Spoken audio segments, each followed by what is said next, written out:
Welcome everyone to one of our BJJ podcasts for the month of April. I'm Andrew Duckworth, and a warm welcome from your team here at the Bone and Joint Journal. We'd like to thank all of you for your continued comments and support for our journal podcast series, as well as a big thanks to our many authors and colleagues who've taken part. The topic of our podcast today, I think, will be of real interest to so many of our listeners and readers, and likely relevant to most of our clinical practices. So today I'm delighted to welcome back the amazing Dr. Heather Vallier from Cleveland to discuss her excellent annotation in the journal this month entitled Continuous Improvement in Optimizing the Timing of Axial, Hip and Femoral Fracture Fixation. What practices does recent science support? Welcome back, Heather. It's so great to have you with us today.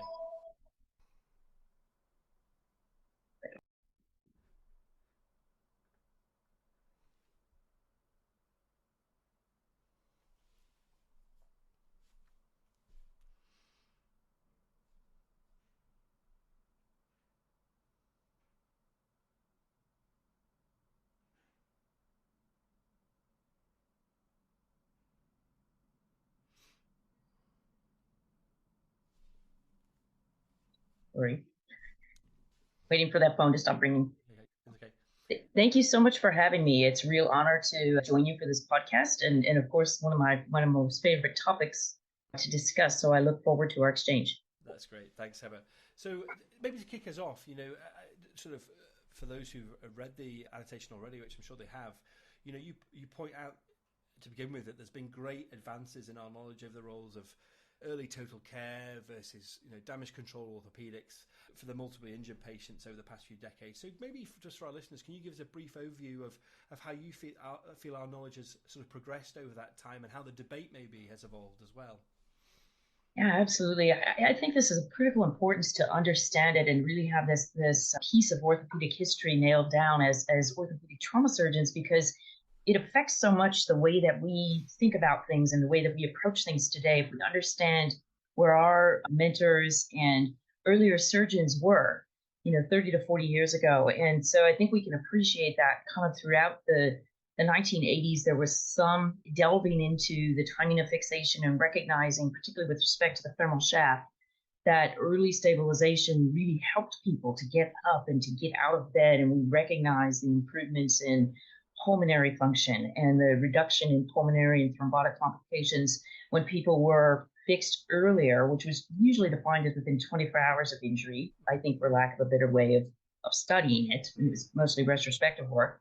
But emphasizing those things and then noting that, if you look at like the Larry Bone et al. Study published in 1989, where they did a randomized trial of patients who underwent primary intramedullary nailing of the femur within 24 hours of injury versus 48 hours after injury. And they had a group with isolated femoral fractures and a group with injuries to other systems. And it was very profound. The outcomes measured by complications as total in that early hospitalization course, or pulmonary complications, hospital length of stay, cost of care, only better for the people who were fixed early, and even better for the people with multiple injuries, which I think was really, it kind of shook things up at the time. I know I'd like to have conversations with some of my old mentors, all whom are retired now, but they look back on this and think, wow, that was really radical at the time, and it wasn't widely accepted, not for many years. And so there were a handful of pioneers who were kind of pushing that envelope to do this and seeing some value. And those that were able to publish about it, to speak to others at meetings, and to kind of share these ideas, it seems to me there were pockets of activity, mostly in Europe and in North America, where at a handful of centers, this was starting to happen. And somewhat slower based on, today we take for granted, sending a text message, just communicating with people around the world in seconds all the time. And this took months and years really to disseminate good information back then because of the limited communications technology. And so kind of throughout the 90s, it seems there was more of an emphasis, I think, in the United States than in other countries, in pushing that envelope and not just approaching the femoral shaft early, but saying, hey, this is a great thing. We'll just get in there and we're excited and we'll have these marathon OR sessions and just fix all the fractures. And what some people were starting to notice is that there were a handful of patients that didn't do as well. Yeah. And there was really no mention on standardizing resuscitation or how we were assessing these patients. And of course, there were advanced trauma life support algorithms that were really in their infancy. And so there was some attention to how to provide pre-hospital care and care upon arrival.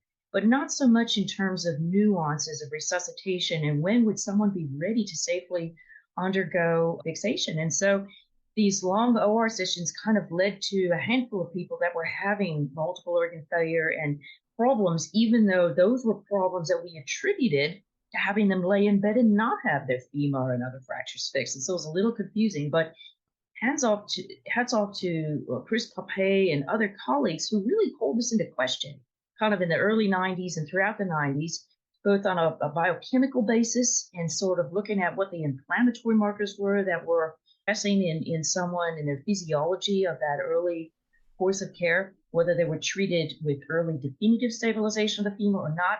And then also the questions about chest injury. And so, I like the study that Papay and his colleagues did that was published back in 1993 because it really called it into question.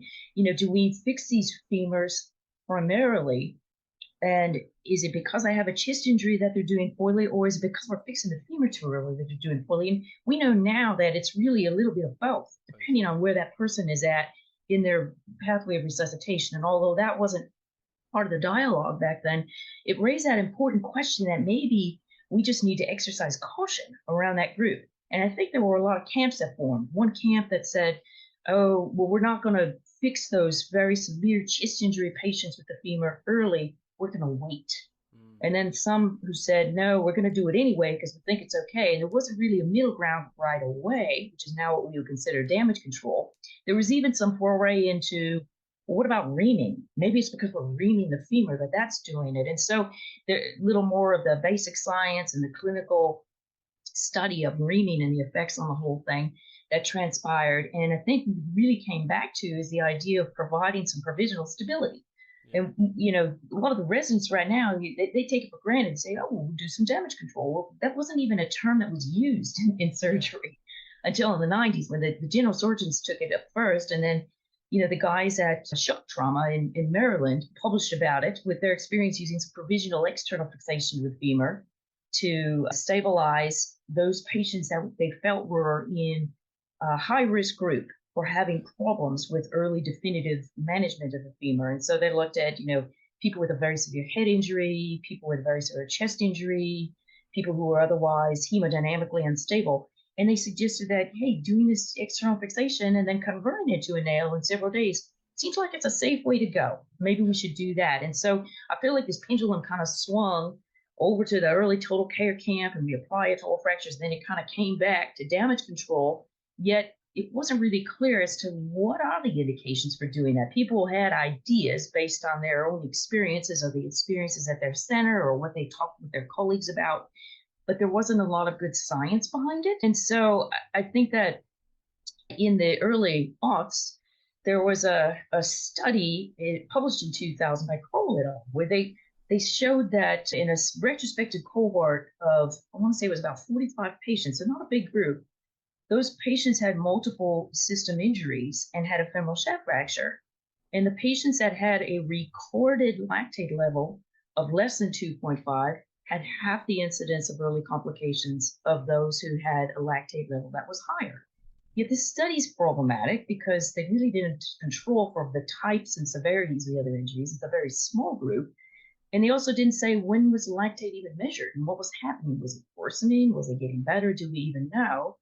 Yet people spotted that because of the way the timing was when all of this damage control bit was being talked about. And so it kind of got established that like, oh, well, if the lactate's more than 2.5, no go. We're just going to do damage control. We'll wait it out.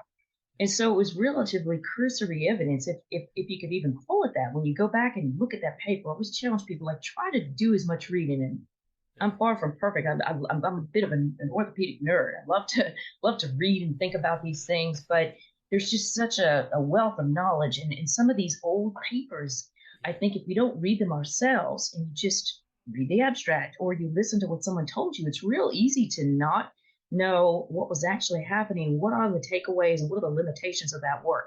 Suffice to say, it put us in a place where there was a lot of opportunity to try to look at parameters to establish safe guidelines for definitive fixation. And then conversely to say, well, when can we employ a damage control strategy? Because we know that that provides better stability to a femur, for example, than does skeletal traction, and certainly than does just bed rest with no skeletal stability at all. Yeah. And so to try to find that middle ground, yet to know we really want to get people over into that other camp. And I think that there were a number of large series of patients with femur fractures kind of in the following 10 years that showed that most people can safely go to the OR and have their femur stabilized primarily within the first, say, 24 hours. Another point of contention with me, because it's just like, yeah, for lack of a better thing, that's early if it's within 24.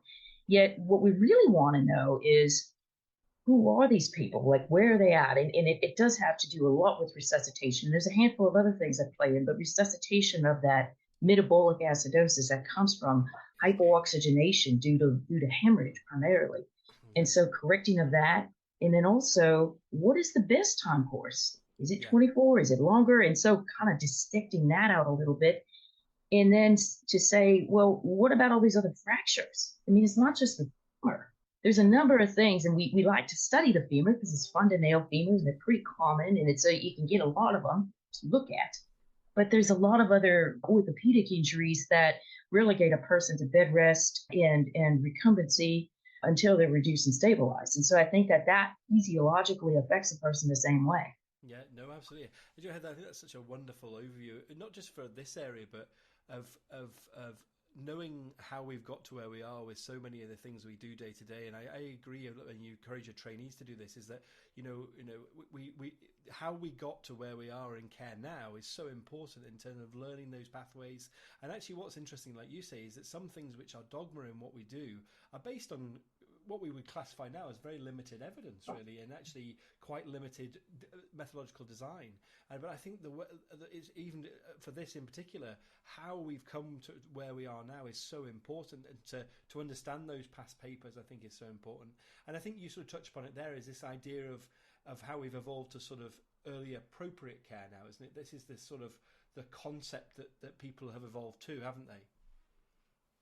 Yeah, and I think that at the time, our group, was blessed to work with colleagues who performed all of the orthopedic trauma care, spine trauma colleagues, both from the neurosurgery side and the orthopedic side of things, anesthesiologists and critical care specialists, and our general trauma colleagues with advanced training in traumatology who really wanted to kind of put our heads together and try to look at our prior experience for several years. What were we doing? What was working? What wasn't working? Yeah.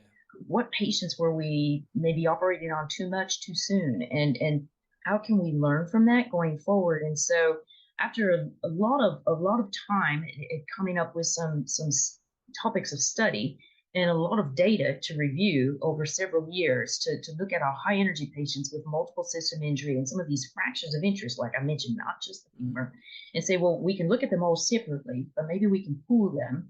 And let's kind of get some ideas about that, looking at all of the laboratory values for the first 4 days after they arrived, looking at their vital signs at specified time points after they arrived, characterizing the severity and types of injuries to other systems, and then hiring a mathematician to work with us who also has a PhD in biostatistics, who was able to kind of process this. And what we were hoping to come away with are some guidelines, if there are laboratory values, injury types, things where we could create an algorithm to guide care safely to reduce the number of complications we were having, which we classified as anything in that first hospital course, which are primarily pulmonary complications, thrombotic complications, infectious complications, and a handful of other things in there. And so our institution had a rate, that bucket, of about 22%, pretty high. Yeah. Number of patients were having some type of complication. We were hopeful to cut it in half. And we asked the mathematician to predict, if he could, based on where someone was at physiologically given a constellation of injuries, what would be our ability as a system to cut our complication rate in half. And that was sort of the basis for developing the EAC parameters, because he was able to identify that the critical items in those patients either having a complication or not were sort of threefold. One was the amount of acidosis they had when you went to the OR. And so that all makes sense now. At the time, we didn't realize it plays a pretty critical role. So you can measure it, via lactate, base excess, pH. They're all similar. The lactate, of course, is easier to get the measurement based on a venous sample, and also more specific to metabolic acidosis that's originating from hypooxygenation associated with hemorrhage from trauma. But that, how quickly was that acidosis improving, especially the rate of improvement in the first 8 hours? Because we notice is that the people who are dying, not just in the trauma bay, but in the hospital, most all of them, they never corrected their acidosis. And it may have been that their system was so badly taxed, they may have been languishing on the side of the road for several hours, placed. Maybe we weren't on the ball with the resuscitation when they arrived. But if they really weren't corrected within the first 24 hours, they died. They didn't survive. And so that was very illustrative to us because, we look at these cases month to month in M&M conferences, but really to look at a several year span of our data as a whole, that taught us a lot about how heavily that piece weighed on not just their survival, but also their readiness to go to the OR. The next piece was the severity of chest injury. And so, we look at people with really severe chest injuries like a diaphragmatic rupture or a hemothorax on one side and a massive pneumothorax on the other side. Things like this where they have very severe chest injuries also put them at high risk for complication. We can't change that. They either have a chest injury or they don't. We treat the chest injury, but part of treating the chest injury is actually resuscitating them appropriately and then providing expeditious skeletal fixation so we can sit them upright. Yeah. So that's an important piece. And then the third part of our look into our own work was the timing of the definitive fixation. And we noticed that patients that were fixed within the first 48 hours really did incredibly better than those that were fixed longer. And you can say, well, this is just a retrospective cohort and there's a bias because we emphasize early fixation. We did, mostly for the femur, not as much for the other fractures of interest, which gave us a little bit of meat to work with in the group as a whole, but also because the people that made it that long, they either were resuscitated, they weren't, for them to survive. And in 48 hours, we started to notice a lot of decline in pulmonary function. And I think anybody that's been in orthopedic practice recognizes this. We know this in our elder folks with hip fractures. We try to get them fixed and we get them up. And so it all makes sense that physiologically that atelectasis that's compounded by bed rest and poor oxygenation, a lot of pain, all amplifies these things. And so the data, when looked at closely, suggested that around the 40 outer mark, so 40, was when someone's physiology really started to decline. Yes. So our effort was kind of threefold to say, well, we believe that these fractures should be stabilized either definitively or if there's a reason not to, with some type of damage control strategy for those fractures that are amenable within 40 hours of injury, and that the resuscitation parameters, I'll say more about in a second, are very important, and we could establish some cutoffs where it seems to be safe to proceed. But the chest injury, since we can't change it, we acknowledge that they're ultimately in a higher risk category, yet we should proceed with expeditious fixation despite that, if they've had an adequate level of resuscitation. Yeah. Now, with a lot of advanced math that really is beyond my personal capabilities, we're able to look at refinement of the parameters to say, well, where's the real catch point on the complications going up? Is it at around, we thought it would be around 2 or 2.5 of a lactate, just based on that old work and sort of historical practices, right? Yeah.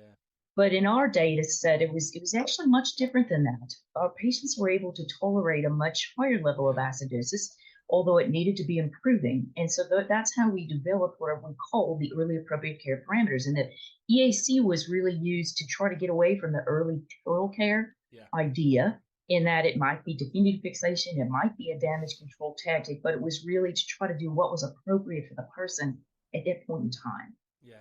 No, that absolutely. And that sort of leads us into, because you've mentioned it already, Heather, is about those resuscitation parameters in terms of, there's been a lot more work on that over time. What do you, and I know it's debated, but is there a generalized agreement that exists in terms of those important laboratory parameters we should be using? What would your take home from that data be? Yeah, sadly, there's limitations to the approach that we took, for sure. I mean, it was just one center's work. And so it's heavily biased by the historical practices that our group employed. And so you can't really get away from that. And in a more perfect world, if we had another, 8 or 10 large trauma centers that did a similar type of thing, I think we could get a better handle on it. Definitely. Having said that, the parameters now have been prospectively used for many years and have really cut the complications in half. But could they be cut in half again? Yeah, they probably could. I think with further refinement, maybe attention to patient age or nuances of cardiac and renal function, maybe subtle differences in terms of the anticipated operative burden. How much surgery are you planning to do? How long of a procedure is it? How much blood loss do you anticipate with that procedure? Because all of these things are going to play a role, but we weren't equipped to nuance that out of the data set. And so for several years after we did our EAC work and even prospectively tested it and published about that, there were trauma centers that were kind of picking it up, but tailoring it based on their clientele. And one of the big hangups is that a lot of places don't have enough spine surgeons and or a history of really emphasizing expeditious spine fracture stabilization. And so those couple of things have really impaired some large trauma centers' ability to try to use these EAC parameters to apply it to other injuries. So maybe they're using it for the femur and maybe for the pelvic ring, but not for other things. Yeah. Similarly, I think acetabular fractures, and to a lesser extent pelvic ring injuries, are a little bit problematic because even in large trauma centers, there's often 1, 2, 3, only a handful of people that are really capable of managing those injuries. And certainly no one surgeon is available every day of the week. And so I think there's system issues that have led to difficulty in implementing it. The other piece really to think about is that concurrent with this, there were other parameters proposed. So you can look at the clinical grading system proposed by Papay and colleagues. And so that was first published around 2000, and a very intelligent effort to look at things that we know matter. And they said, well, if someone's got a severe abdominal injury, a severe chest injury, certainly that's going to put them into a different category. And that system was based on creating 4 categories of readiness for surgery. And it was initially proposed just for femoral shaft fractures, right? And so there's stable patients, there's borderline patients, unstable patients, and in extremis patients. And recognizing that someone in a stable category, certainly we believe in expeditious fixation of the femur, which was at the time, again, defined as 24 hours after injury. And so looking at the vital signs, looking at their temperature was actually a separate category. Looking at measurements of acidosis and looking at injuries to other body systems. Pelvis was one category and chest and abdomen were another category, and saying, well, we'd like for the patient to have 3 of the 4 labels of those categories of parameters to be stable or borderline or unstable, to designate them into that row. And then if they're unstable or in extremis, a damage control strategy should be employed, or if not possible, definitive management should be deferred. Yeah. And so the unstable category and the extremis categories, I think that patients that would fall into those groups would probably be pretty unwell. And either they're going to die from their injuries or they're going to be resuscitated probably within the first 24 hours based on, what you and I see in our practices, right? But that borderline group's a little tricky because you can have people that are in that group maybe just because they had an extremely severe chest injury. Yet their acidosis isn't really that bad. And so do we need to be additionally concerned about the timing of stabilizing the femur or the method used? Maybe not as much. And so I think that was that clinical grading system was based on experience, but really not on research data per se. Yeah. It was studied afterward. And the borderline group, there was a publication of randomizing patients to a damage control strategy with external fixation versus primary intramedullary nailing for patients in the borderline group. But a relatively small group, I want to say it was about 165 patients treated over several years at like 10 hospitals. And they showed no difference in pneumonia or bad embolism or other things. And part of that might have been because it was a small group of patients. They did see a difference in acute lung injury, which isn't a term that many surgeons are familiar with. But what it is it's an alteration in the oxygenation ratio. So it suggests that there's not as much oxygen being delivered in patients that have that. Yet it didn't translate into more severe complications that we could record. And so I think that that's interesting in that patients treated with damage control had less acute lung injury. So suggesting a safe or more favorable profile for borderline patients in their study. But still, I think the translation of that into practice is problematic because we're not necessarily measuring those oxygenation ratios, familiar with them in practice. Furthermore, the mention that I made about the clinical grading system and how it inherently puts patients into different categories, or it's problematic because they may have some features in any of those 4 groups, yet they may be clinically, really, we would say, oh, that person seems to be pretty stable, they look in pretty good shape, I think they're okay to go. So it's in practice, it's a little bit problematic. And there's been some refinement of it over the years. And I think a lot of it is similar to what we came upon with the EAC. The EAC just had a little more science behind it to start off, because it's not as though those other things don't matter. It's just we were trying to be very rigorous about what we could say about how they mattered in terms of someone's clinical course. Absolutely, absolutely. And I think that sort of takes us nice onto sort of what you've said throughout is probably one of the key factors in these patients is their resuscitation and actually getting that resuscitation right. And where are we in terms of what's your sort of feeling about not only transfusion protocols and where we are with that, but also related very much to that is the assessment of coagulopathy and the development of that. Where are we now with that, do you think? I find that to be a really interesting area, but it's tricky to study, as you know, because not all hospitals are using it. And it's had various uptake or not. Like some places use TEG or they use ROTEM, and they use it all the time, which is kind of good because if they're using it, they ought to just get a lot of measurements so we can learn more about it.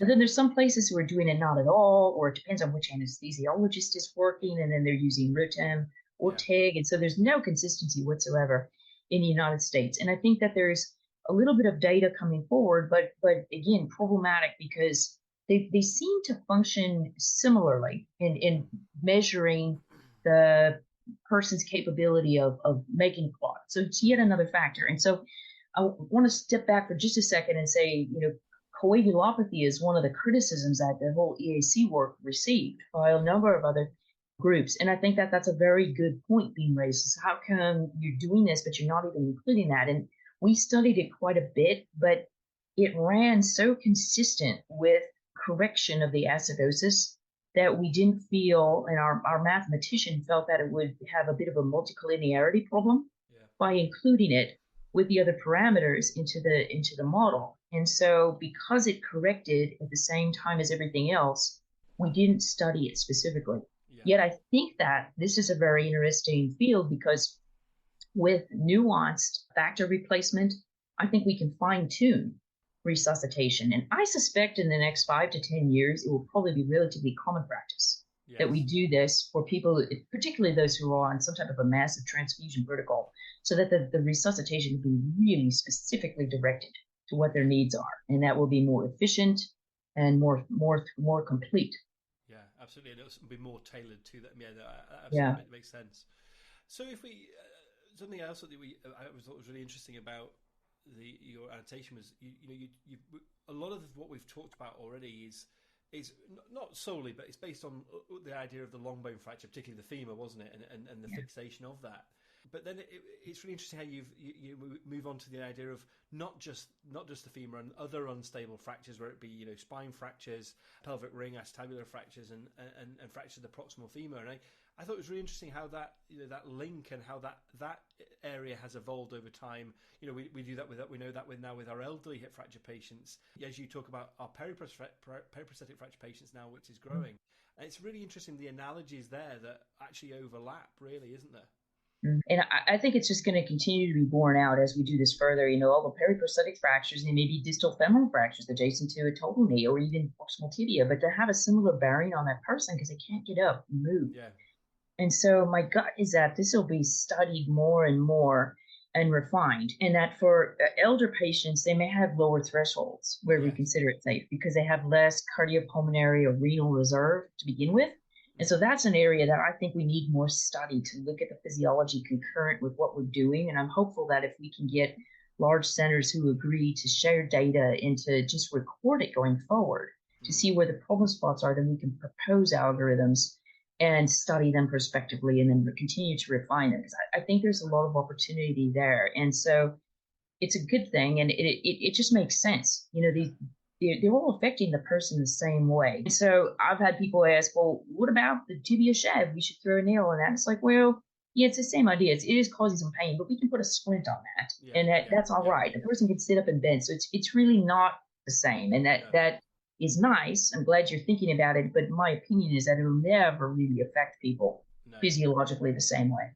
no, absolutely, absolutely. And something else I thought was interesting, and I know it's something that probably we've all been taught in the past, which is you say that historically, it was proposed that that the early surgery, the concern would be clot disruption. That you can actually disrupt the clot, and it would cause excessive surgical bleeding and prolonged operating times. But as you said in your annotation, that's pretty much been debunked now. Is that right? Yeah, that's absolutely right, and Yeah. it's a funny thing. I make just to regress a little bit into personal anecdote because when I was in my residency training in the '90s, I noticed a lot of emphasis on the femur and so less emphasis on pelvis and acetabulum. We did have patients that would occasionally develop organ failure. Some of them would die, and they would be laying in traction and just kind of waiting it out to have their T with posterior wall acetabulum fracture stabilized. It was kind of complicated, and their lungs weren't doing so well, and occasionally they didn't make it. And then as I did my trauma fellowship, right after that, I noticed there were more injuries at that hospital in Seattle. And it was very busy. And there was an emphasis on let's get all of these people to the OR where they have a pelvic ring, acetabulum fracture, as long as we felt they were ready. Again, there wasn't a consistent resuscitation protocol, but most of the patients were getting pretty aggressive critical care medicine from the get go. Yeah. And so almost all those patients were stabilized right away. And it was very noticeable to me, the difference in how well people were doing. And I just kept saying, like, these all should be stabilized, but it's not the standard practice. And talking with some of the faculty there and other places, there was an appetite to try to push the envelope. And then same with spine. And so, having colleagues around me who kind of felt the same way was easy to study our work and to ultimately push for the EAC protocol. And I think that we need to do more of that as it pertains to folks with periprosthetic fractures and all. And I'm hopeful that now that we have electronic medical records, more research infrastructure in place to do collaborative work, to collect de-identified data, to share it. And I think, you guys with National Health Service are way ahead of us because you have a lot more experience with standardized pathways and with data sharing and collection mechanisms to look at these things, because that's how we're really going to do better with what we do by creating expectations and then anticipating that we're going to have our systems respond to this. And so maybe if there's trauma centers that aren't as busy and they don't have surgeons that can do periprosthetic work or that can do acetabular fractures or manage a thoracolumbar spine fracture dislocation in the first day following, maybe this shouldn't be a major trauma center. Maybe we should find ways to combine them. And I think that we need some level of governmental intervention in conjunction with us in our professional societies to try to push this to continue to get better with what we're doing. But there's a lot of reticence in the United States. And I'm just going to call out these behaviors because people will say like, oh, no, that doesn't happen. But it does. And it's mostly based around individuals who want to keep those cases because they enjoy doing them and they make money doing them, or hospital systems who say, well, we don't want to transfer it away. We have a guy on Thursday. He'll be here in a few days. He can do it because they don't want to lose the revenue. That's not right. Yeah. We need to take the best care of people that we can. And I think until we call out issues like that and until we unify on our statements of purpose and wanting to do this and to figure it out when to safely best treat people, then we're still going to flounder a little longer than we need to. No, absolutely. And I suppose it's a good opportunity because I just for our listeners, I don't often do this, but I wanted to read out a couple of sentences that you wrote, which I thought were brilliant, which was striving beyond individual provider and institutional borders and interests is imperative to maintaining sustainable systems of care with optimal clinical outcomes. It also is essential to career longevity, yet these practices are easily contemplated and said than delivered. I think that's so poignant. I think it's so beautifully put, Heather. I think in terms of you have to, those factors you've all talked about, you have to consider it. And actually, ultimately, at the end of it, it's the patient, isn't it? It's the patient care which is the utmost importance. And I suppose that sort of to finish up, maybe where do you think we're sort of for the future? Where are we headed? in terms of, not only the systems which you've alluded to, but where are the big things research-wise that we need to look at, do you think, moving forward? Yeah.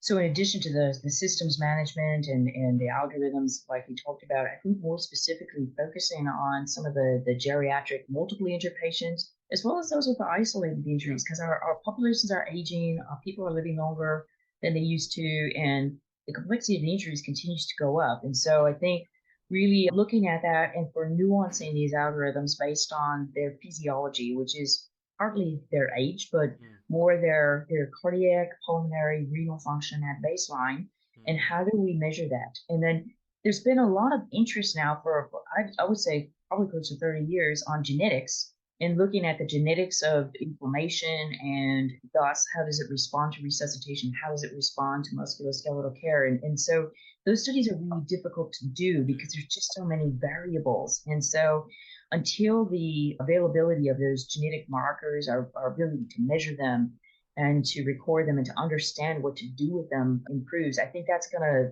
be a while in the making. They're expensive and many of the tests aren't available right away. And so I think that's interesting, but I don't see it as impacting the way we do things in the near future. Sure. But if we have more emphasis on the elderly and just nuances of their baseline status and how to tweak their resuscitation and their readiness based on that, I think that will help. And then I think concurrent with that, one of the things we need to do more with is knowing how long are we going to have that person in the operating room and how much of a tax is that on their body in terms of blood loss, in addition to the OR time. Because now we're seeing all these things with like, oh, well, we're going to go all plate nail, 2 implant constructs, and it's certainly, you and I both know, not every person with a periprosthetic fracture needs all that. Yeah. But what do they need? And so I think it adds another layer of complexity on it, which I think will be interesting. My gut is that in many of the centers in the United States, there's a lot of activity going plate nail, multiple plates on all of these people. It's probably a little bit too much surgery. And it seems like maybe it's not necessarily affecting their weight bearing ability as much as you claim that it would. Yeah. And so kind of calling that out and really asking people to justify what they're doing is going to be important. And then past that, the piece that we didn't really touch on at all is the rehab. And that's just been so badly neglected. I'm eager in the next 5 to 10 years to see some big improvements in rehabilitation, because it's one thing to put the parts back together, but it's another thing to say, hey, this is a person with a life. And there's so much left to be desired in most cases to address their social needs, their mental health needs, their even economic issues, particularly in the first 3 to 6 months, to help them to get over the hump and make a huge difference in how they do. And not only that, but the lives of the people around them, their family members and other colleagues. Yeah, no, absolutely, Heather. And I think, I know you have done and continue to do a lot of work in that area, and I think it's such an integral part that we often, like you say, certainly in the past we forget about. We just we think you fix the person back up and that's them fixed, but there's so much more to do after that, isn't there? And that's really important. Has probably as a profound effect as any operation probably can as well. So yeah, no. Well, Heather, I think that's such a great chat. So great chatting to you. A real big thanks for joining me today and putting a spotlight and a really good history of how it's evolved over time in this area, and a really important relevant issue in our specialty and for particularly for the multiply injured patient. It was really informative and always so nice to talk to you. Back at you, Andrew. It's really, the pleasure is all mine. Such an honor to chat with you and be part of this important podcast. Thank you so much, Heather. And to our listeners, we do hope you've enjoyed joining us, and we encourage you to share your thoughts and comments through social media and alike, and feel free to tweet or post about anything we've discussed here today. And thanks again for joining us. Take care, everyone.